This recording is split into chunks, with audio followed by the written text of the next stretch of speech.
are you putting forward as your wild card act?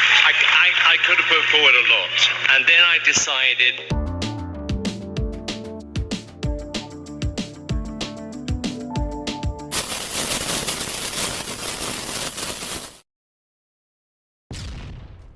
Sa naganap na wildcard selection ng 4 na judges na kung saan sila ay makapili ng kanya-kanyang paboritong contestant para bigyan ng pagkakataon na ipakita ang kanilang best upang makapasok sa finals, kasama na rito ang ating proud kababayan na si Bunot Abante at si Shadow Ace.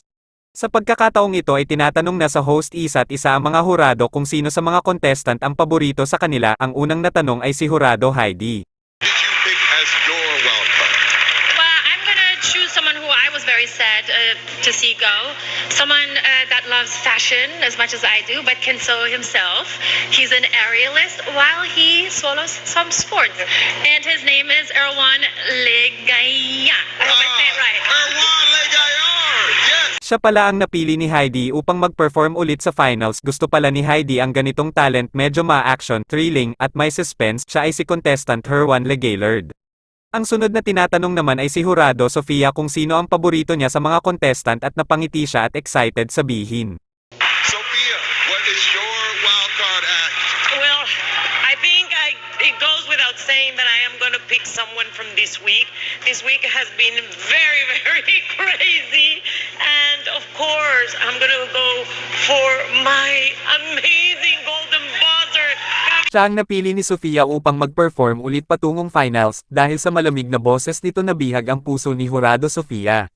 Kaya bet na bet ni Hurado Sofia, kaya siya ang napili sa wildcard para din sa finals. Akala natin na si Bunot ang pipili nito dahil nag-standing ovation ito noong kumanta si Bunot. Noong si Hurado Hawi na ang tinatanong kung bakit sila ang napili niya ay nagpaliwanag siya ng maayos at narito ang kanyang sagot. Pero bago natin ipagpatuloy, paki-like, share and subscribe sa ating channel para updated tayo sa bago kong upload. Howie, who is your wild card act? I don't know. You know what? It's got to be somebody that moves me. Ladies and gentlemen, my choice to go to the finals. Avant-Garde!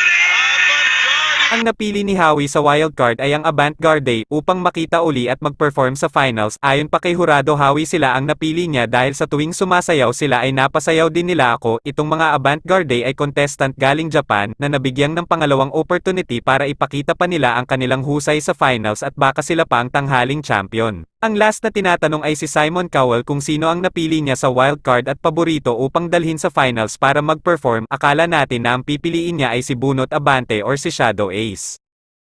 Simon, who are you putting forward as your wild card act?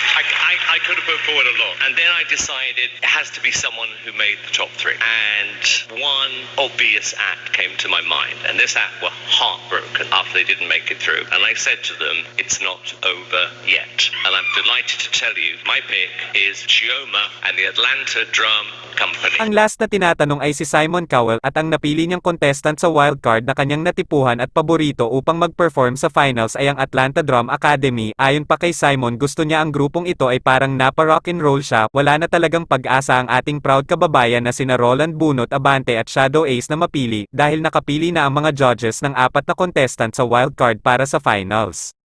Sa kababayan natin na si Bunot Abante, hindi ka man nakapasok sa finals ay para sa akin at sa mga Pilipino ikaw ang champion. Siguro may nakalaan na ang Diyos para sa iyo na mas sumikat ka pa balang araw at ganun din kay Shadow Ace. Ipagpatuloy nyo na lang at paghusayan pa. Siguro nakulangan lang ang mga judges sa inyong performance. Alam naman natin at nating lahat na ang mga sumali sa America's Got Talent ay lahat magagaling.